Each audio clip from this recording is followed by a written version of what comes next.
अस्सलाम वालेकुम एहदिन सिरातल मुस्तकीम। जी हाणे सियारे जी मुंद जी शुरूआत आहे, पर हे उन्हनि ॾींहंनि जी ॻाल्हि आहे, 2-3 साल थी विया आहिनि इन शइ खे।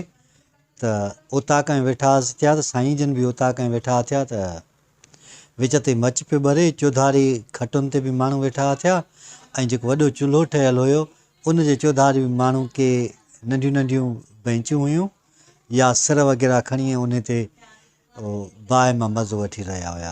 त ओचितो हिकिड़ो नौजवान आयो, उन अचे साईं जन खे दांह ॾियणु शुरू कई त साईं मुंहिंजो भाउ जेको आहे एॾो ढिंगो थी वियो आहे जो हाणे मूंसां विढ़णु शुरू करे ॾिनो अथई ऐं मूंसां ठहे नथो। त साईं जन जी ॻोठ में ॾाढी इज़त कंदा हुया।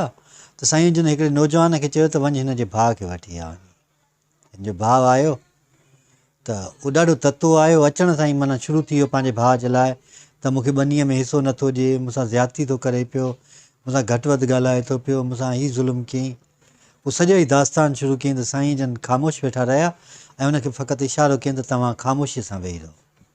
जॾहिं ख़ामोशीअ सां वेही रहियो त उनखे जेको नौजवान हुयो उनखे जैकेट पातल हुई, त जैकेट जी जेका ज़िप हुई उहा खुलियल हुई। त साईं जन चयसि इहा जैकेट त पाए पहिरियों। त हुन जेका जैकेट हुयसि उन जी ज़िप मिलाए ऐं ज़िप खे ईअं मथे जो छिकणु लॻो त जैकेट महफ़ूज़ थींदी पई वञे ऐं हिन कंध ताईं हुन ज़िप खे छिके आयो, हुन ज़ंजीरीअ खे छिके आयो। त साईं जन मुस्कुराए चयसि तव्हां ॿई भाइर बि ईअं ई आहियो।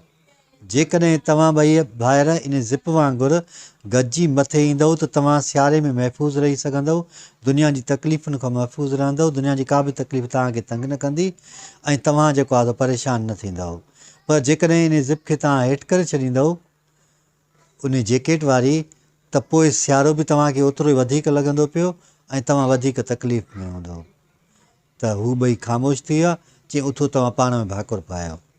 उन्हनि भाइरनि खे भाकुर पारायनि ऐं सेट थी विया। त ज़िंदगी बि ईअं ई आहे, रिश्तनि नातनि में जॾहिं न अना अची वेंदी आहे, ज़िदु अची वेंदो आहे ऐं जॾहिं असां पंहिंजो पाण खे मज़बूत करण जी ॾेखारण जी कोशिशि कंदा आहियूं या असांखे ॾाढो ज़ाहिरु करण जी कोशिशि कंदा आहियूं त पोइ इंसानु त खटी वेंदो आहे, पर रिश्ता नाता हमेशह हारिजी वेंदा आहिनि।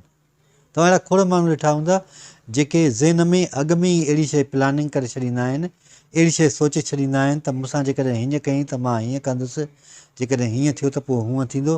पोइ छा थींदो आहे त उहे केतिरे क़दुरु कामयाब बि वेंदा आहिनि ऐं कॾहिं कॾहिं नाकाम बि थींदा आहिनि। तव्हां खे उहो पूरो राइट आहे, उहो पूरो हक़ु हासिलु आहे त जेकॾहिं को माण्हू तव्हांजी इज़त नथो करे त बहितरीनु तरीक़ो आहे तव्हां उन सां क़तई तालुक़ु थी वञो या उन खां परे थी वञो। लाज़िम न आहे त कंहिंखां जुदा थियण जे लाइ माण्हू उन सां जहिड़ो करे, उन सां विढ़े या उन सां इख़्तिलाफ़ पैदा करे। इहो लाज़िम न आहे त तव्हां जेकॾहिं कंहिंसां गॾु नथा हली सघो, तव्हांजी अंडरस्टैंडिंग हुन सां न आहे त बि ज़ोरीअ हुन सां गंढियलु हुजे माण्हू। लाज़िम न आहे त हर उहा शइ जेका तव्हांखे तकलीफ़ ॾिए थी पई, तव्हांखे सताए थी पई, उन खां जेकॾहिं माण्हू परे थी वेंदो त उहो बहितरु हूंदो आहे। पर के रिश्ता नाता अहिड़ा हूंदा आहिनि जिन में अंडरस्टैंडिंग जो हुजणु लाज़मी हूंदो आहे ऐं जॾहिं तव्हां में अंडरस्टैंडिंग हूंदी आहे, तव्हां में सोच हूंदी आहे, जॾहिं तव्हां में शऊर हूंदो आहे त पोइ तव्हां उनखे साप जे बुनियाद ते वधीक बहितरु बणाईंदा हलंदव।